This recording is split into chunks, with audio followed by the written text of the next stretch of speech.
அற்புதமான அனுபவத்தை ஆனந்தமாக பகிர்ந்து கொள்ள வந்திருக்கிறேன். நான் உங்கள் மஞ்சுநாத குருக்கள். நண்பர்களே, பொதுவாகவே வெய்ய காலத்துல நல்ல நீர்க்காய்கள், நீர் சத்து நிறைந்த காய்கறிகள், பழச்சாறுகள், கரும்புச்சாறு அவங்கவுங்களுடைய ஆரோக்கியத்திற்கு ஏற்ற மாதிரி அதை உட்கொள்ளணும்னு சொல்லியிருக்கோம். தர்பூசணி, வெள்ளரிக்காய், அது மாதிரி பல விஷயங்கள் இருக்கு. நீர்மோர், பானகம், கரும்புச்சாறு போன்றவைகள்லாம் நம்ம உட்கொள்கிறோம்.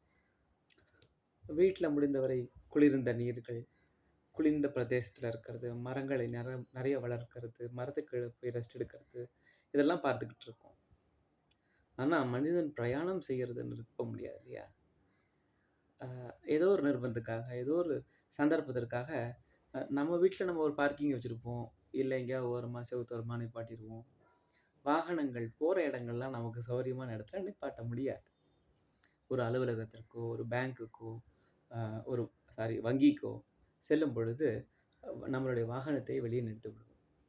நான் சொல்வது எல்லாமே இருசக்கர வாகனம், 2 வீலர் கொண்டு நிப்பாட்டிட்டு நம் வேலைகள்லாம் முடிந்து, அலுவல்கள் முடிந்து வந்து இந்த வண்டி எடுக்கும் பொழுது ரொம்ப தகிக்கிற இருக்கும். இப்போ ரீசெண்டாக நான் அந்த அட்வர்டைஸ்மெண்ட் கூட ஒன்று பார்த்தேன். ஃப்ரையிங் பேன் மாதிரி ஒரு இந்த ஹோட்டல்லாம் வச்சுருப்பாங்களே கல், அதை மாதிரி அது அப்படியே கொதிக்குது. அவர் வந்து வேர்வை சிந்திக்கிறார், அப்படியே புஷ்ஷுன்னு. கிட்டத்தட்ட அதே மாதிரி தான் நம்மளுடைய சீட் இருக்கும். நம்ம அதில் உட்காந்து பிரயாணம் பண்ணிக்கிட்டு தான் இருக்கோம். மிஞ்சி மிஞ்சி போனால் 2 தட்டு தட்டுவாங்க, ஒரு கர்ச்சீஃப் எடுத்தது மேலே போட்டுப்பாங்க. இதை பற்றி பழக்கம் இல்லாதவங்க அப்படியே கூட போகிறாங்க. ஆனால் அது நம்மளுடைய உடலுக்கு எவ்வளோ பாதிப்பு தருது தெரியுமா? அதனால் நண்பர்களே, நம்மளை மூலாதார சக்கரம்னு சொல்கிறாங்க இல்லையா? நம்மளுடைய 7 சக்கரங்களில் ஆதாரமாக இருக்கக்கூடிய மூலாதார சக்கரம், அதில் வந்து அனாவசியமான ஒரு உஷ்ணம் அதில் கிளப்பு வரும்.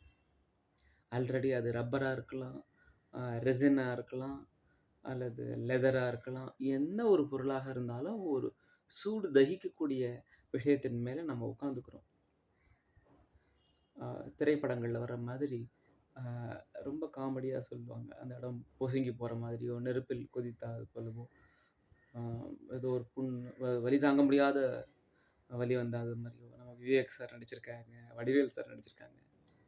ஸோ நம்ம உட்கார்ற இடம் எவ்வளோ முக்கியமானது. இந்த வெய்ய காலத்தில் அதை எப்படி காப்பாற்றிக்கணும்? உங்களுடைய வாழ்க்கையில் இதை மாதிரி அனுபவம் ஏற்பட்டிருக்கா? அதை நீங்கள் எப்படி எதிர்கொண்டீங்க? அதை எப்படி கடந்து வந்தீங்க? பகிர்ந்து கொள்ளுங்கள் நண்பர்கள்.